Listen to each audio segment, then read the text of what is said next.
Hello everybody, it's Diecast and we are back. We're going to be taking a look at some customs today. I haven't shown off too many customs, but I've got a few here to show.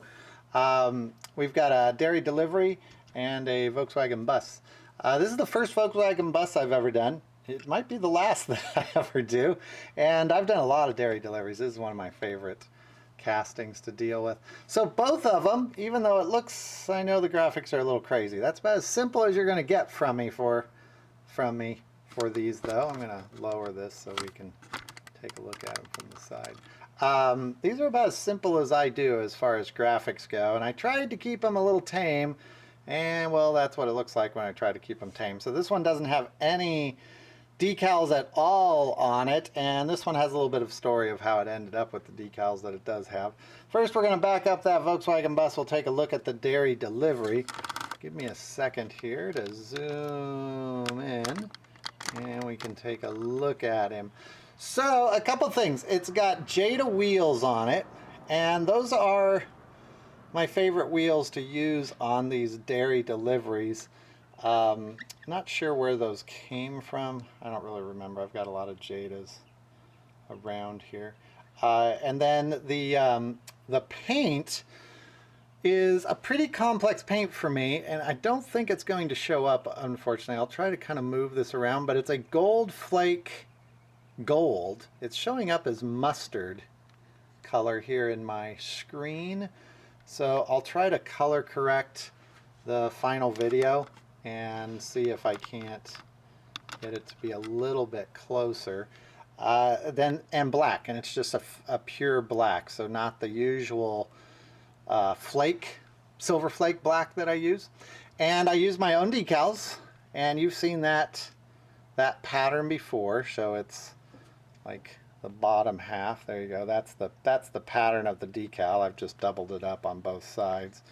And this time I made the flames come from the top and the bottom, which was an idea that I've had for a while, but my flame masts wouldn't fit. They would overlap, and so I had to rescale them just for this casting. I actually had to make them a little bit smaller than the ones that I sell on the site so that they would both fit in there.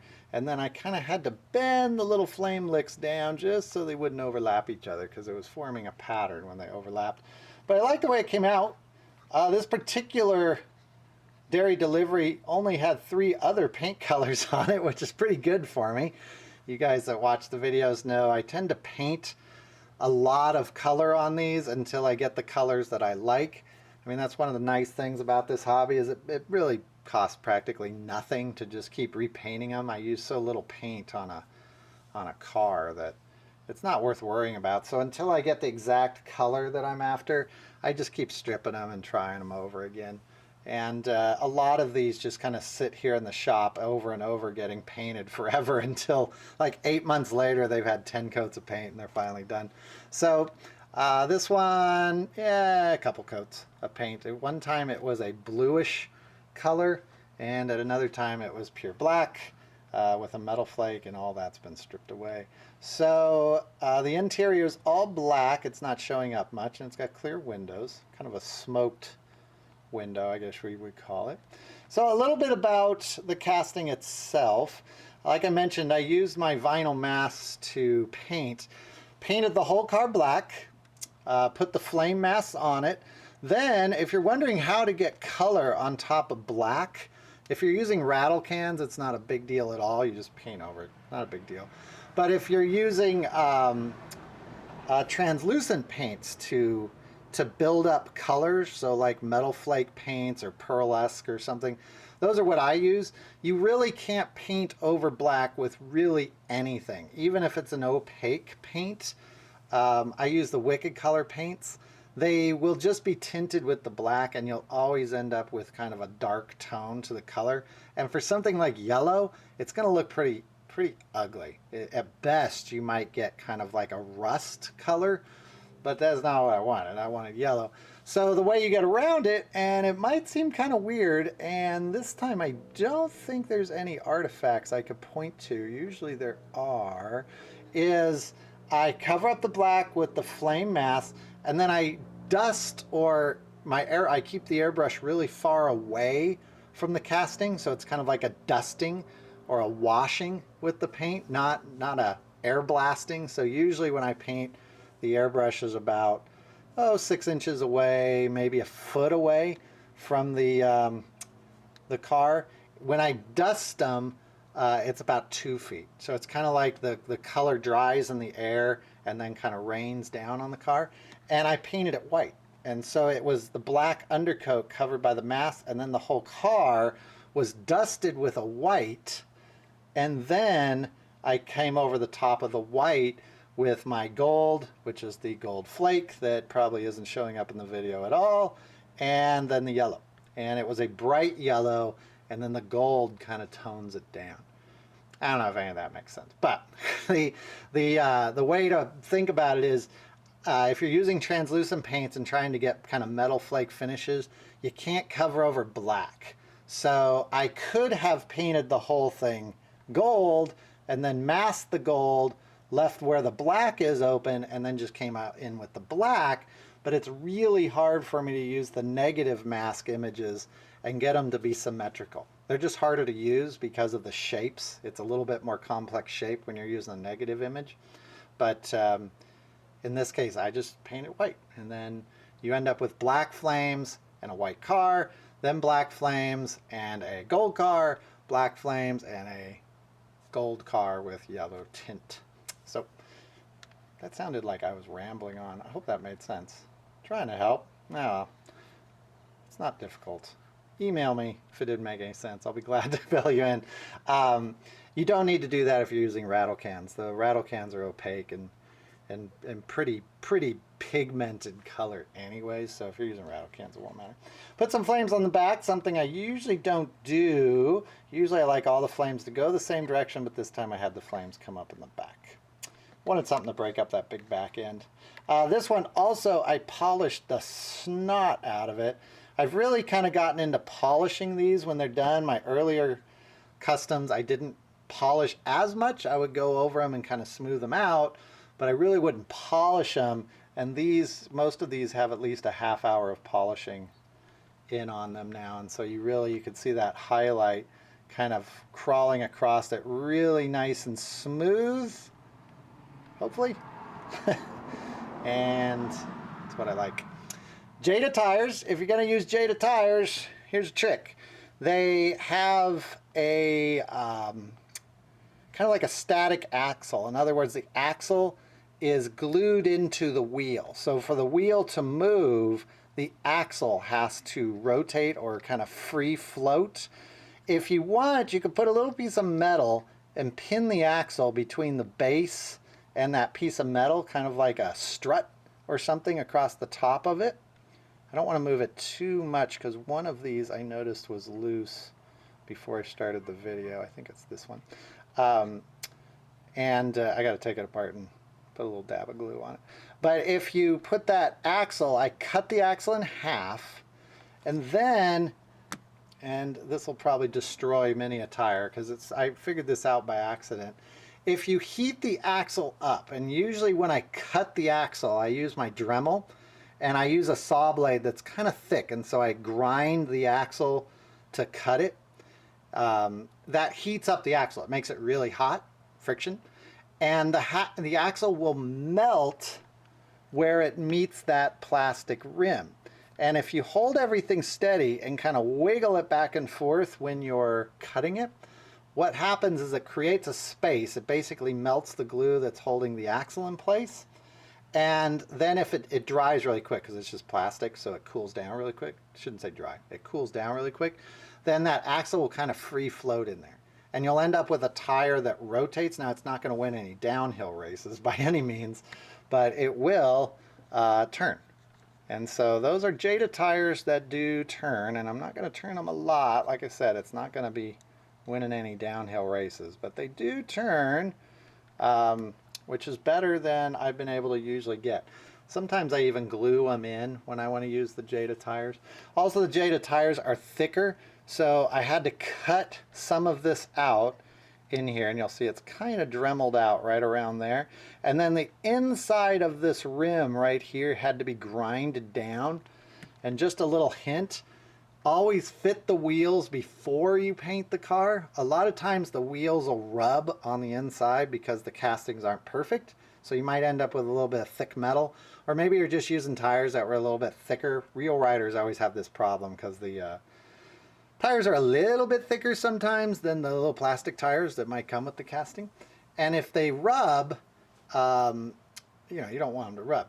But if you grind it all down before you paint it, the grinding, when you get your Dremel in there and you're grinding the inside of, right inside this rim here, the Dremel can skip.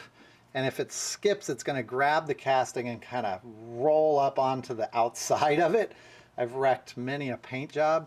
So now I always fit the tires in first before I paint it.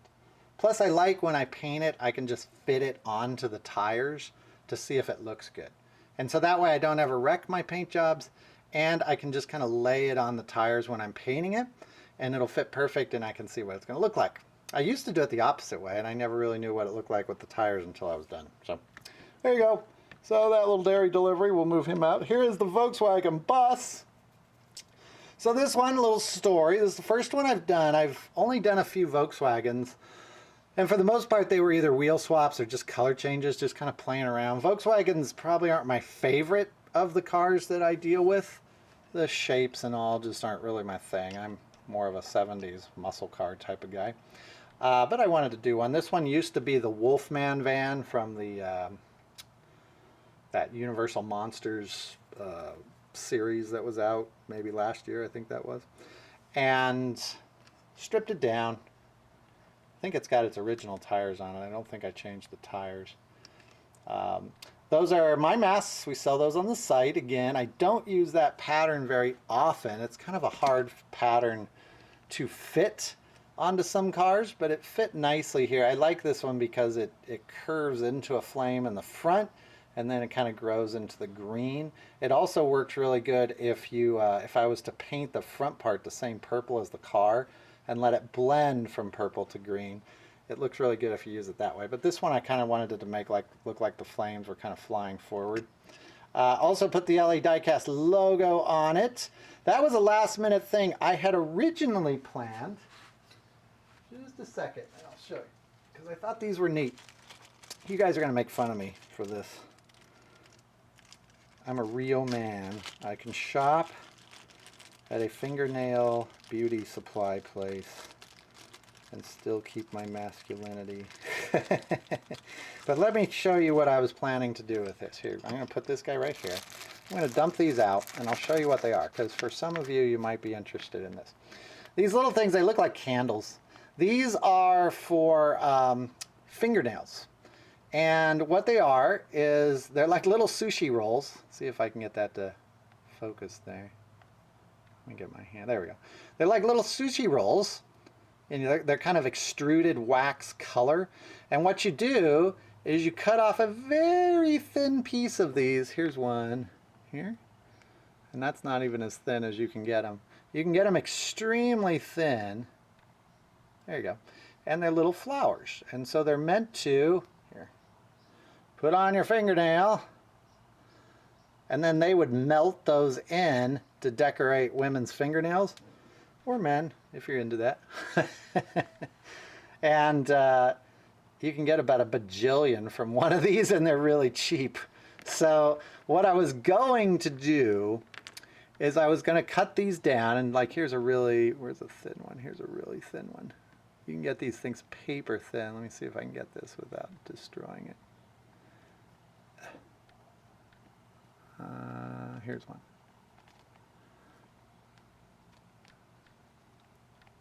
There we go. Oh, there we go. There we go.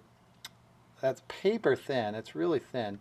Just cut it with an X-Acto knife. There was no trick to it. They're not hard to cut at all.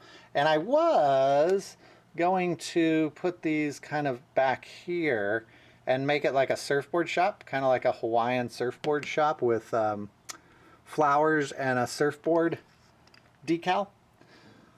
But I chickened out. And I chickened out because I liked the paint job so much.